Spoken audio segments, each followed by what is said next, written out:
মা ও ছেলের এক গভীর রাতের আশ্চর্য গল্প আজকে তোমাদেরকে শোনাবো।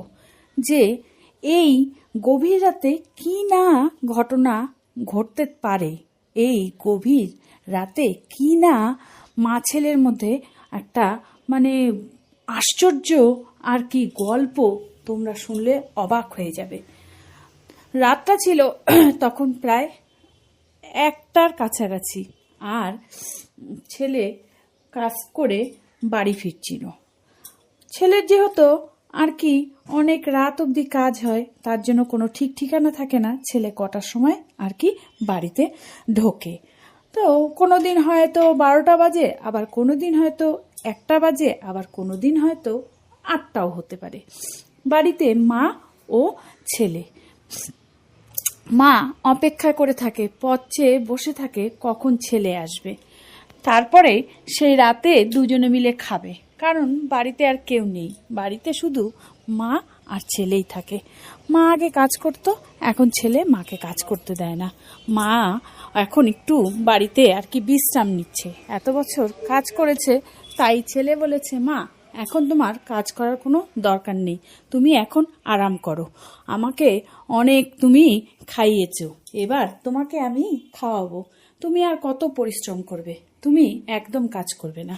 তাই মার কথা ছেলের কথা মা আর ফেলতে পারলো না। মা ভাবলো, ঠিকই, আমি তো এত বছর সংগ্রাম করে সংসারটা চালালাম, আর ওর বাবা যদি মানুষ হতো তাহলে আমার কাজ করতে লাগতো না, কিন্তু ওর বাবা তো মানুষই না, ওর বাবা শুধু নিজের চিন্তাই করে গেল, আমাদের চিন্তা করলো না।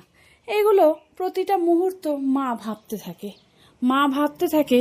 আর এখন যে অবস্থা, তাদের আর্থিক অবস্থা অতটা ভালো না, ভালো না বলতে একদমই নর্মাল সাধারণ, হয়তো সারা মাস গেলে একদিন একটু মাংস খেতে পারে, তাও আবার খাসি পাঠা না, ওই তোমার হচ্ছে ব্রয়লার, এগুলো খেতে পারে। কারণ কি করে খাবে, পয়সা তো নেই। ছেলে কোনো মতে সংসারটা চালাচ্ছিল। তো মা যে ভাবছিল যদি মা একটু কাজ করতো তাহলে একটু সচ্ছলভাবে থাকতে পারতো, কিন্তু না, ছেলে বলেছে, মা আমি যদি তোমাকে লবণ ভাত খাওয়ায় রাখি, তুমি লবণ ভাতই খাবে, তুমি আর কাজ করবে না। এদিকে ঘরের অবস্থা এরকমই, বৃষ্টি পড়লে আর কি ঘরে জল পড়ে, এরকম অবস্থা। মার চিন্তায় ঘুম হয় না, মার টেনশনে ঘুম হয় না, ছেলে কি করে আর কি সংসার চালাবে, নাকি কি করে নিজের ভবিষ্যৎ তৈরি করবে। মা ভাবে যে সবই যদি খাওয়া পড়াতে খরচা হয়ে যায়, তাহলে কি করে জমাবো, পরবর্তীতে ছেলেকে তো বিয়ে দিতে হবে। ছেলের সামনে মা প্যান করছে, এসব প্যান করতেই থাকে। ছেলে গুরুত্ব দেয় না, ছেলে বলে, ছাড়ো তো, যখনের সময় তখন আসবে। এই বলে আসল কথা ছেলেও মনে মনে চিন্তা করে, কিন্তু মার সামনে প্রকাশ করে না। ছেলে কি করলো, ছেলে হচ্ছে আগে যাও আর কি একটা টাইমের পরে কাজ করতো, বাধা ছিল, ছেলে এই পয়সার চিন্তা করে ছেলে আবার ওভারটাইম কাজ করতে লাগলো। সেই সূত্রে ছেলের বাড়িতে আসতে অনেকটা লেট হয়।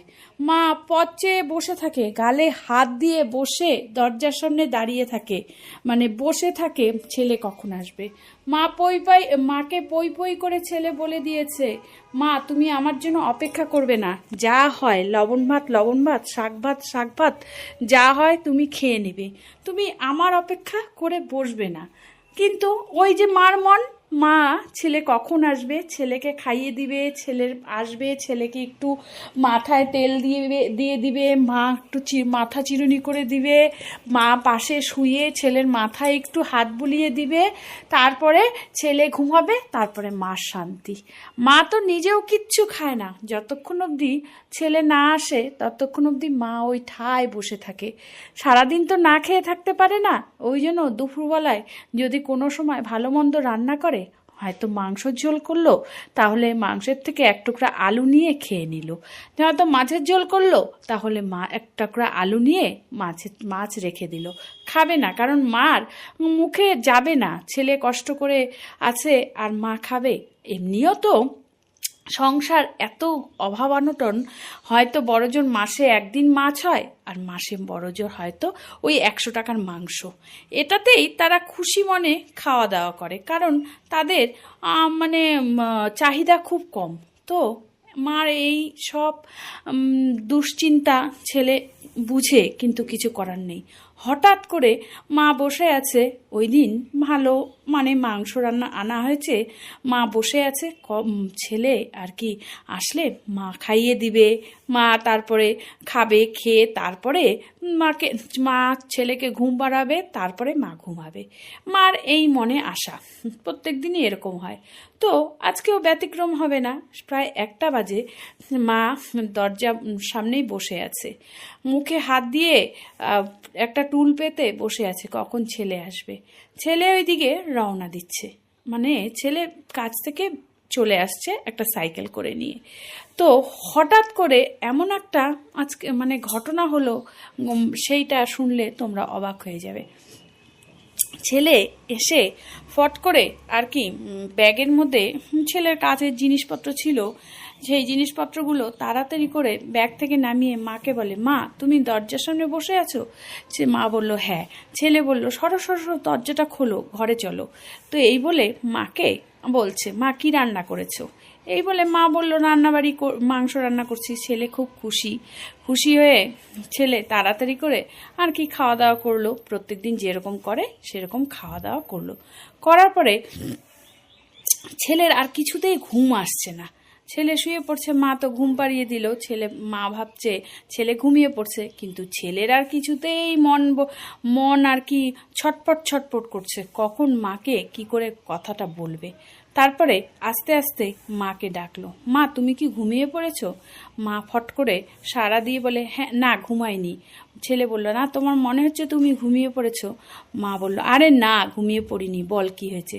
ছেলে বলছে, মা এমন একটা আজকে ঘটনা ঘটেছে, সেই ঘটনাটা তোমার সাথে যতক্ষণ দিন না বলতে পারছি আমি শান্তি পাচ্ছি না। মা বলল, কি ঘটনা রে? ছেলে বলল, মা কাউকে কিন্তু বলবে না। আমি বললাম যে না না, পাগল নাকি, বলবো নাকি? তখন ছেলে মাকে বলল, মা আমি যখন রাস্তা দিয়ে কাজ করে আসছিলাম, তখন দেখি একটা সাইকেলের সামনেই একটা লাল পুটলি একটা পড়া আছে। আমি নামার পরে আমি দেখলাম যে ওই পুটলিটা ভারী ভারী। আমি চতুর্দিকে তাকাচ্ছিলাম, দেখি কেউ নেই। আমি ফিরেও চলে যাচ্ছিলাম। তারপরে হঠাৎ করে মনে হলো যে না, পুটলিটায় কি আছে দেখি তো। ফট করে পুটলিটাকে তুলে নিয়ে যখন দেখি ওটার মধ্যে অনেক মা সোনা গয়না পড়ে আছে, জানো তো। মা শুনে অবাক হয়ে গেল, বলল, কি বলিস তুই, এটা দেখেছিস? ছেলে বলল, হ্যাঁ মা দেখেছি, না আমি নিয়েও এসছি। মা শুনে বলে, তুই নিয়ে আসছিস, কোথায় কোথায়, দেখি দেখি। তখন ছেলে আর কি আস্তে করে তার ব্যাগের থেকে পুটলিটা বের করে মাকে দেয়, বলে, মা দেখো এটার মধ্যে এত সোনা গয়না আছে। মা বলল, তুই কোথার থেকে চুরি করিসনি তো? ছেলে বলল, না না মা, আমি চুরি করিনি। ছি, কেন চুরি করতে যাব, আমি পেয়েছি। মা বলল, তাই? ছেলে বলল, হ্যাঁ মা, যদি এটা আমরা বিক্রি করি তাহলে আমাদের অনেক টাকা হবে, তাহলে আমরা অনেক বড়লোক হয়ে যাব, আমাদের আর অভাব অনটন থাকবে না। মা বলল, চুপ করে কিছুদিন রাখ, দেখ তুই যাওয়া আসার সময় যদি যার হয় সে যদি তোকে বলে যে এটা আমার, তাহলে তাকে ফিরিয়ে দিবি। অন্যের জিনিস নেওয়া ভালো না, অন্যের জিনিস নিলে নিজের জিনিস বের হয়ে যায়, জানিস তো।